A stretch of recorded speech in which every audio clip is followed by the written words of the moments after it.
¿Qué tal? Bienvenidos a este análisis explicativo. Hoy vamos a hacer algo clave, una ruptura epistemológica definitiva con esa vieja herencia de la representación clásica. Olvídense, de verdad, olvídense de la idea de que la composición es solo, no sé, organizar cosas para que se vean bonitas o buscar un equilibrio armónico. No. En esta sesión vamos a diseccionar la superficie pictórica, pero no como un simple lienzo inerte, sino como un campo de relaciones súper dinámico. Es literalmente materia que piensa. Cada decisión estructural aquí es una declaración ideológica y fenomenológica profunda. Así que vamos a meternos de lleno en las verdaderas mecánicas del espacio visual. Para que no nos perdamos, nuestra hoja de ruta intelectual de hoy es muy clara y tiene 5 paradas. Arrancamos con la sintaxis del lenguaje visual, pasamos a las fuerzas y vectores gestálticos, luego nos metemos en la reología y materialidad, exploramos la subversión del soporte y cerramos, por supuesto, con casos de estudio prácticos. Así que arrancamos con la sección 1. La sintaxis del lenguaje visual y por qué debemos abandonar, de una vez por todas, el mero arreglo armónico. A ver, el primer paso crítico aquí es destruir un mito fundacional enorme. En la teoría de nivel avanzado, pensar que un lienzo en blanco es un soporte neutral es, bueno, un error. Hay que desmantelar esa idea por completo. Fíjense bien en esta definición porque es crucial. La composición no es decoración. Es una estrategia puramente cognitiva y comunicacional.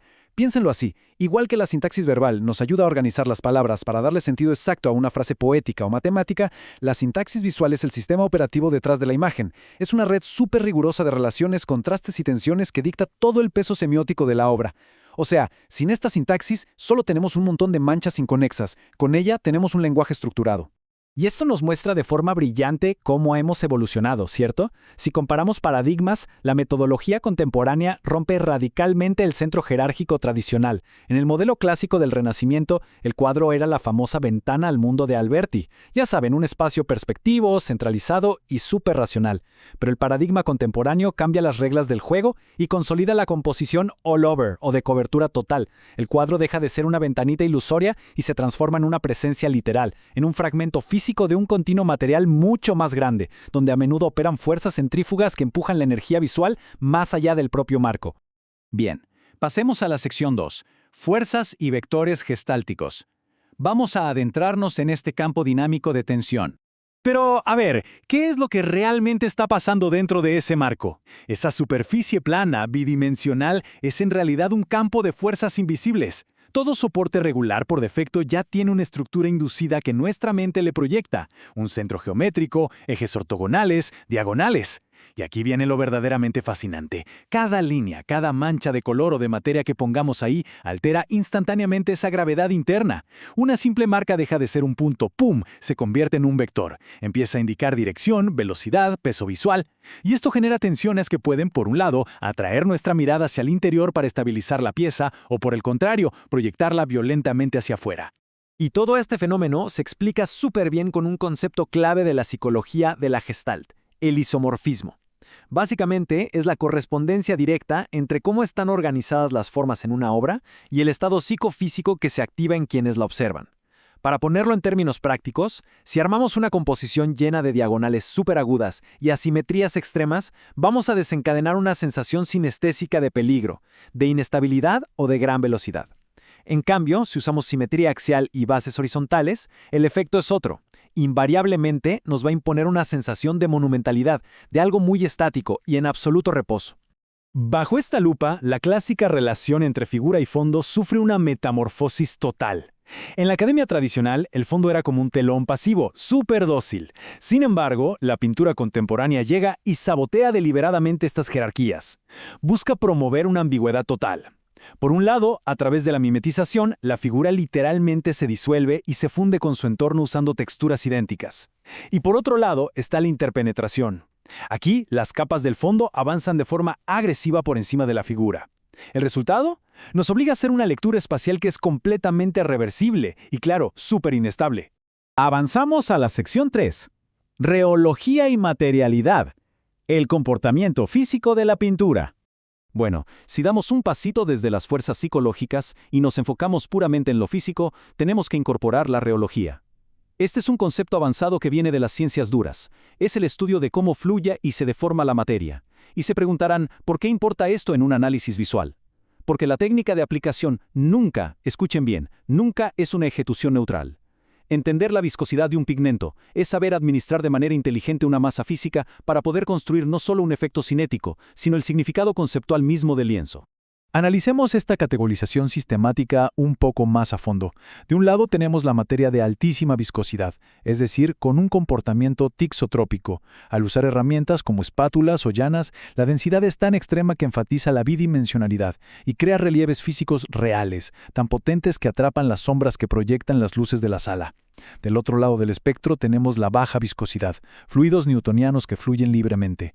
Pensemos en técnicas donde la pintura se arroja, como el dripping.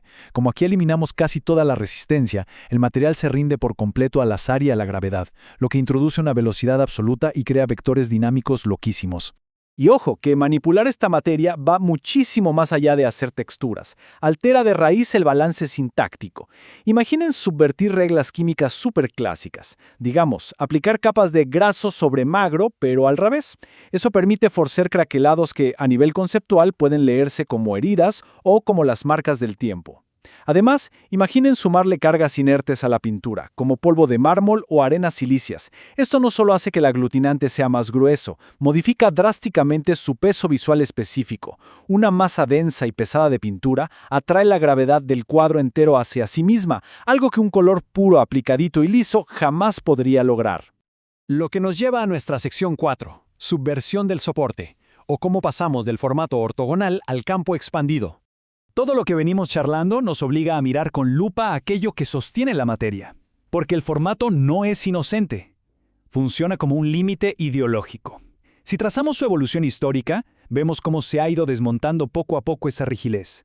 Arrancamos con el clásico bastidor tradicional rectangular, supercargado de asociaciones al retrato humano o al paisaje. Luego, en los años 60, irrumpe el shape canvas o lienzo moldeado, que adopta formas de polígonos irregulares donde la forma de afuera manda sobre la pintura interna. Después damos el salto al soporte blando y desprendido, ya sin bastidor de madera en absoluto, hasta que aterrizamos en el campo expandido, donde la pintura literal se apodera de objetos cotidianos y detritos industriales, metiendo la realidad tridimensional como parte activa de su sintaxis. Y detenernos en este paso hacia el soporte blando es vital, porque es revolucionario. Cuando liberamos a la tela de la tiranía ortogonal del bastidor de madera, el lienzo ya no intenta hacerse el héroe, desafiando las leyes de la física colgado plano contra una pared. Al contrario, claudica ante ellas. La gravedad se vuelve coautora de la obra. Los pliegues naturales, las bolsas de aire y la manera en que la tela interactúa con la arquitectura del lugar, todo eso pasa a funcionar como un dibujo pictórico tridimensional absolutamente orgánico y real. Y finalmente, llegamos a la sección 5, casos de estudio contemporáneos, donde vamos a ver todo este andamiaje teórico bajado a la práctica. Para materializar todo este denso entramado conceptual, analicemos a dos maestros contemporáneos de gran nivel. El primer caso es Stadia 2 del artista Julie Mehretu.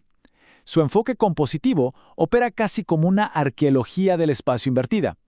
Ella construye literalmente estratos de tiempo. En los niveles inferiores, pone infografías de geometría precisísima de anfiteatros y estadios. Sobre esos dibujos, vierte capas aislantes de resina sintética transparente que generan una distancia física, palpable. Y en el estrato más alto, Mehretu desata una explosión violenta de vectores centrífugos, marcas gestuales y caligráficas de grafito que empujan toda esa energía hacia los márgenes. Es una sintaxis de la hipercomplejidad y la saturación que cristaliza a la perfección el dinamismo y el caos de la globalización contemporánea. En el otro extremo del espectro analítico tenemos a Pierre Soulages y su magistral serie Outre Noir, que significa más allá del negro. Aquí toda la lección pedagógica sobre reología y viscosidad se vuelve innegable. Soulages utiliza un empaste de altísima densidad isotrópica usando un solo pigmento, negro de marfil purísimo. Trabaja con espátulas y llanas gigantes para esculpir, literal, tallar unas profundas estrías físicas sobre el lienzo monumental. En este caso, el color es casi irrelevante. El verdadero medio de la obra es puramente fenomenológico. Esas estrías obligan a la luz ambiente real a reflejarse, demostrando que una superficie radicalmente monocromática puede arrojar una sintaxis visual hiperdinámica que va mutando a cada paso que damos frente a ella. Así que todas estas deconstrucciones nos empujan a una conclusión ineludible. La composición contemporánea ya no obedece ni le interesa obedecer a reglas universales estáticas. Entender y dominar esta sintaxis visual de alto nivel no se trata de asimilar y repetir formulitas decorativas de manual, para nada. Se trata del acto riguroso de coreografiar la gravedad, la reología física de la materia y la luz misma para transformar las realidades crudas del mundo en declaraciones conceptuales profundas y resonantes. El lienzo, la materia y el espacio son agentes activos con los que articulamos nuestro pensamiento visual. La próxima vez que se encuentren frente a una obra contemporánea monumental, los invito a cambiar de paradigma. La pregunta no debería ser ¿qué representa esto? La verdadera pregunta es ¿qué fuerzas invisibles y qué materias están colisionando en secreto justo frente a nuestros ojos?